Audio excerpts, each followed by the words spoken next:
Hallo und herzlich willkommen in einem neuen Video von uns. Wir sind Axel und Laura und wir bauen unseren Traum-Offroad-Camper mit relativ wenig Vorwissen oder gar kein Vorwissen und Unmengen an Motivation. Wobei die Motivation zwischendrin schon sehr gelitten hat. Wir haben unser letztes Video ja irgendwann im Februar gepostet und seitdem hat sie zwar in der Kabine schon relativ viel da, aber wir haben irgendwie nichts mehr gepostet. Wir haben euch ja eigentlich auch versprochen, dass das nächste Video zu unserem Zwischenrahmen und den Verbindungen zum Auto kommt. Aber da wir aktuell nur die Ergebnisse hinsichtlich Zulassungsbedingungen abwarten wollen, ist nämlich nicht so einfach und wir wollen da euch keine Falschaussagen präsentieren, haben wir mal das aufgeschoben.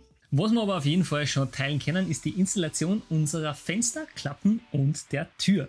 Immerhin soll das Ding ja irgendwann einmal dicht werden. Wir haben uns für die Ausstellfenster von Fritz Berger entschieden, welche uns hinsichtlich der Preisvergleiche mit anderen Herstellern auf jeden Fall gefallen haben und wir verlinken euch die natürlich auch in der Videobeschreibung, falls ihr auch gerade noch Fenstern sucht. Die Kombination aus Innen- und Außenrahmen sowie dem separaten Fliegengitter ermöglicht uns eine flexible Installation. Ja, los geht's mit dem Ausmessen der Ausschnitte.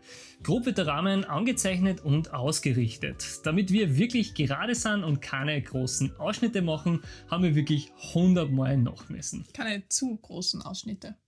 Das war ein Fehler. Und es waren sicher 200 Mal. Jedenfalls hat das irgendwann ganz gut funktioniert und wir haben uns mit der Stichsäge und dem Bohrer an die Arbeit gemacht.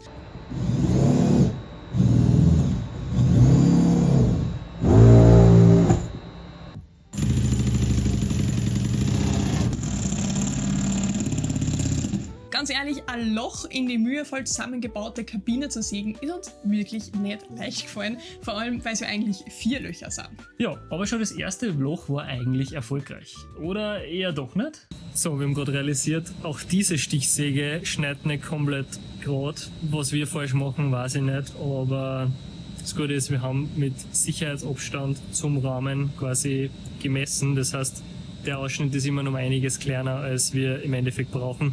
Das heißt, wir können uns jetzt da langsam da nach außen tasten, damit wirklich das Loch nicht zu groß ausgeschnitten ist. Ist ein bisschen nervig, aber am Schluss haben wir dann trotzdem, Gott sei Dank, groß genug Ausschnitte für unser Fenster. Ja, ganz gerade ist die Stichsäge natürlich nicht, daher müssen wir alle Löcher dann und zusätzlich leicht abfräsen. Weiter geht's mit Fenster 2, wo auch gleich das nächste Missgeschick passiert ist. Also Fenster 2 ist erledigt und ich habe gleichzeitig geschafft, dass ich da den Kurs kaputt mache. Insgesamt funktioniert die Technik aber dann doch ganz gut, sodass auch das Alkovenfenster und unsere Dachluke fast passgenau ausgeschnitten werden konnten. So, kommen wir mal zum schwierigsten Teil, nämlich der Dachluke. Da sollte man eigentlich bekanntlicherweise keinen Fehler machen. Da machen wir keinen, oder?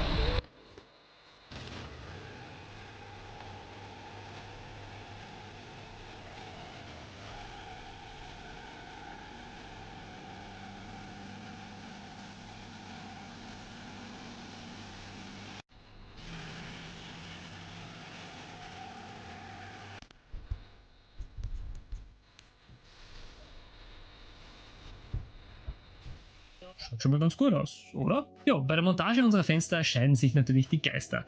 Wir haben eine Variante gewählt, wo wahrscheinlich manche sagen würden, sie würden es nie so machen, aber hey, jedem seine Meinung. Zuallererst entfernen wir den Dichtgummi und reinigen die Ränder gründlich, denn wir wollen unsere Fenster einkleben. Wollen manche gar nicht, wir finden es cool. Ja, das wird bei uns als Möglichkeit an der Anleitung so angegeben und ja, wir schnappen uns wieder den Metallprimer und den Kunststoffprimer und machen uns demnach an die Arbeit. Genau, und danach kann schon geklebt werden.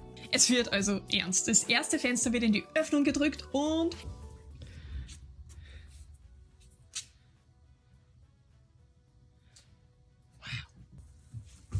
Nicht verkehrt. Okay. Okay. Müsste sein. Hält. Kaum zu glauben.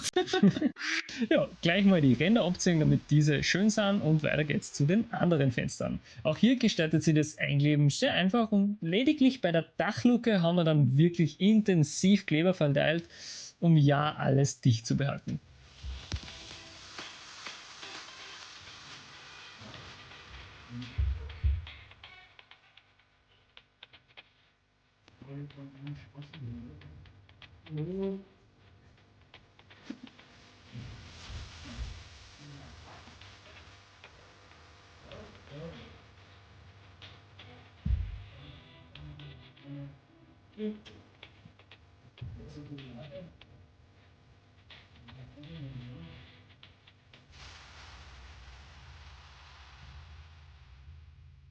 Damit die offene GFK-Wand auch von innen verschlossen ist, kleben wir den Innenrahmen an und schwupps haben wir bisher funktionsfähige Fenster.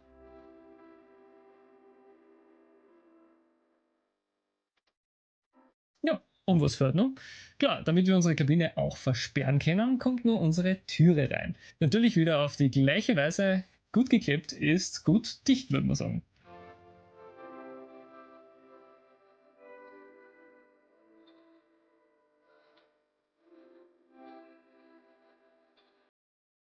Die Klappe hat sich offenbar irgendwann in der Zwischenzeit selbstständig eingeklebt, denn die war in den Aufnahmen plötzlich schon drinnen und es gibt kein Videomaterial davon. Aber die Prozedur ist ja immer die gleiche, also egal ob Klappe oder Tür. Ja, wir sagen, wir sind zufrieden. Damit ist echt ein weiterer Meilenstein im Kabinenbau für uns erledigt. Sicher ist uns bewusst, dass ein möglicher Austausch einer defekten Scheibe oder so mit Schwierigkeiten verbunden ist, wenn man das Fenster verklebt hat, aber man findet sicher für alles eine Lösung. Im schlimmsten Fall werden die Fenster immer größer. Und wir müssen echt sagen, nach 3 Monaten, wo jetzt die Kabine draußen gestanden ist und Wind und Wetter standgehalten hat, haben wir echt keine Tropfen drinnen gehabt. Das heißt, wir können sagen, die Kabine ist wirklich dicht bisher. Und es wird so bleiben. Es wird sicher so bleiben. Also, was sagt ihr zum Thema Fenstereinbau im Kabinenbau? Bitte schreibt es uns in die Kommentare. Und wenn ihr keine Updates verpassen wollt von dem, was jetzt nur passiert oder was eigentlich schon passiert ist und was in den nächsten Videos aufgearbeitet wird, dann folgt uns. Bis zum nächsten Video.